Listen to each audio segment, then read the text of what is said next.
पाएंगे ना उपचार कर पाएंगे। लेकिन उसके लिए एक बहुत विनम्र निवेदन है कि नए नए ग्राम प्रधान चुने गए हैं, वो अपने प्रधान चुनने की खुशी में एक सौगात गांव वालों को दे दें कि पल्स ऑक्सीमीटर की व्यवस्था कर दें, उनके ऑक्सीजन लेवल के नापने की व्यवस्था कर दें। क्योंकि देखिए लक्षण तो इतने हैं, वो जो क्लासिकल लक्षण हुआ करते थे कि तेज बुखार आएगा, सूखी खांसी आएगी, सांस लेने में तकलीफ होगी, वो सब ध्वस्त हो गए हैं। कोई भी लक्षण कोरोना का हो सकता है। आप जिस दिन महसूस करें कि I am not feeling well, मुझे आज अच्छा नहीं लग रहा है, समझिए कोरोना की दस्तक हो गई है। दस्तक नहीं हो गई, कोरोना हो चुका है। कोरोना ने मल्टीप्लिकेशन आपके शरीर के अंदर कर लिया है, रेप्लिकेशन की फेज पूरी हो गई है, अब सिम्टम की फेज आ गई है। और अब समय आ गया है कि आप जल्दी ही, मैं आपको बताऊं, जैसे हम लोग देवी जी का व्रत रखते हैं 9 दिन, शुरू के 9 दिन बहुत इंपॉर्टेंट हैं। आप 9 दिन में अपना कोरोना ठीक कर लीजिए, वरना उसके बाद जो रास्ता जाता है वो अस्पताल का जाता है, अस्पताल नहीं है वहां पर। तो मैं कहता हूं कि कोई भी डॉक्टर लक्षण हो, गोडसे अपना भी हमारे ऑक्सीजन साथ अमेरिका से जुड़े हैं।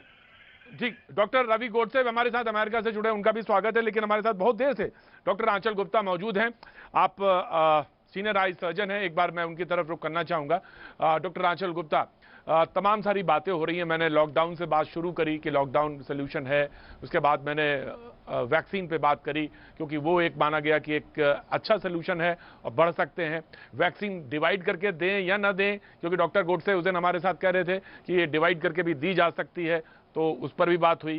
बोले कि नहीं, अब जो अभी एम्स के डॉक्टर थे उन्होंने बहुत साफ सी बात कही कि नहीं, वो नहीं कर सकते। लेकिन अब जो सबसे ज्यादा खतरा आ रहा है और वो ये देखने को मिला है गुजरात में और महाराष्ट्र में, जो ब्लैक फंगल है। क्योंकि आप आई सर्जन है, मैं आपके पास पहले इसलिए आना चाहता हूं, पहले उस पर बात करूंगा कि ये खतरा क्यों आया।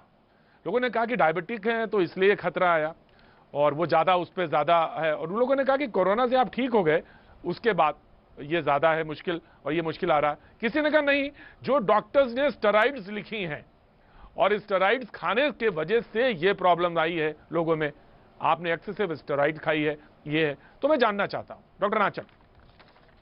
देखिए, हुआ क्या कि कोरोना जब सब तरफ, चारों तरफ प्रचंड रूप से फैलने लग गया, तो ऑफ कोर्स उसकी सीवियरिटी को रोकने के लिए इस बार हमने देखा कि सब में इन्फ्लेमेटरी स्टॉर्म्स आ रहे थे।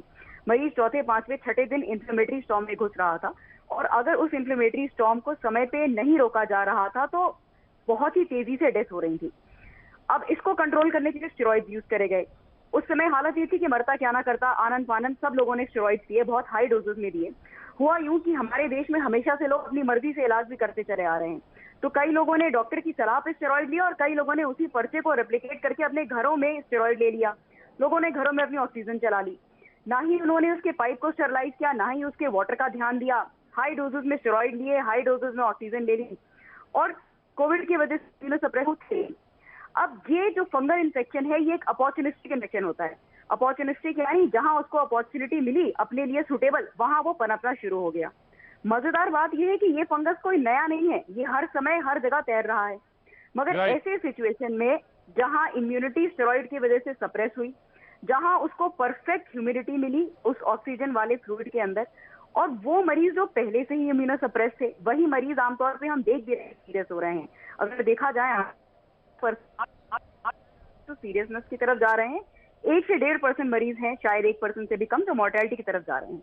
तो ये मरीज जो पहले से ही इम्यूनोसप्रेस थे, हाई डायबिटीज की वजह से, मैलिग्नेंसी की वजह से, लंबे चौड़े समय के ट्रीटमेंट की वजह से, इन सबों ने फंगस ने घर किया।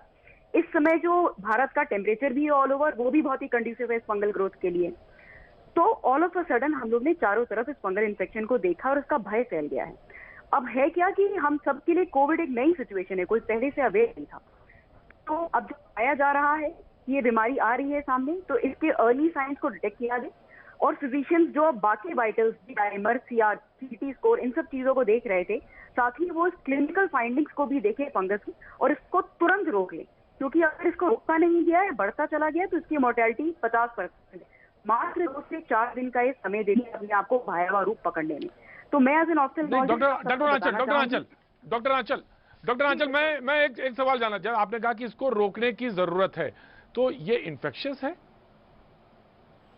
इन्फेक्शियस पर्सन टू पर्सन नहीं है। बहुत ही बेहतरीन सवाल पूछा आपने प्रदीप जी। बहुत, मैं हर किसी को फोन पे ये समझाने की कोशिश कर रही हूँ कि ये पर्सन टू पर्सन इन्फेक्शियस नहीं है।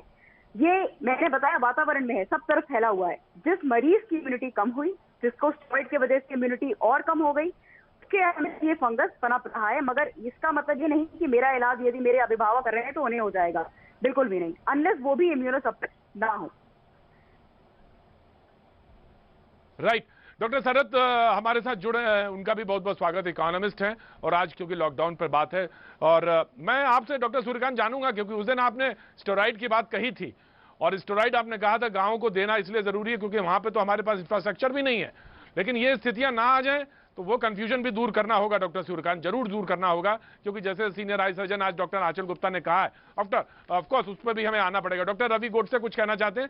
डॉक्टर रवि गोडसे, आज बात जो शुरू हुई थी वो ये थी कि लॉकडाउन सोल्यूशन है, उसके बाद वैक्सीन पे बात हुई थी, और अब जो फंगल इन्फेक्शन दिखाई पड़ रहा है देश में, जिसमें 100 से ज्यादा तो महाराष्ट्र और 200 लगभग गुजरात में है, 8 डेथ रिपोर्ट हुई हैं। तो ये सारी समस्याएं हैं इस वक्त, और हम कैसे, कहां से कौन सा रास्ता निकालें? डॉक्टर रवि गोडसे।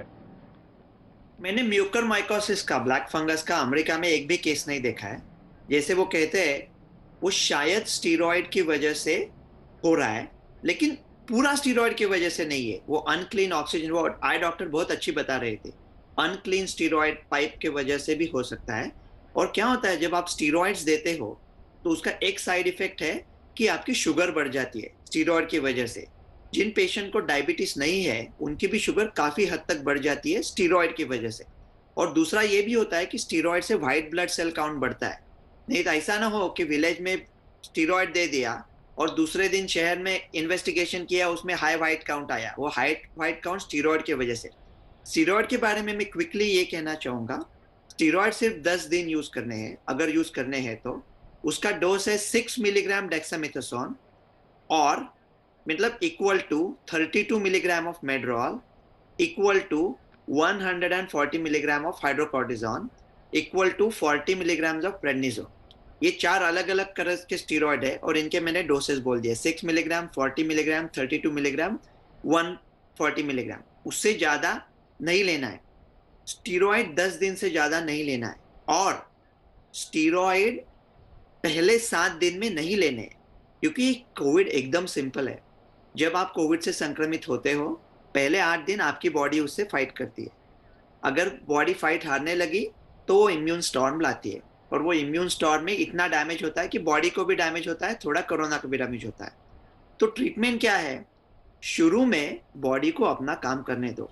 ये जो हम लोग सब यूज कर रहे हैं इंडिया में, डॉक्सीसाइक्लिन, फाविपिराविर, आइवरमेक्टिन, अजिथ्रोमाइसिन, जिंको, उसका कोई डेटा नहीं है।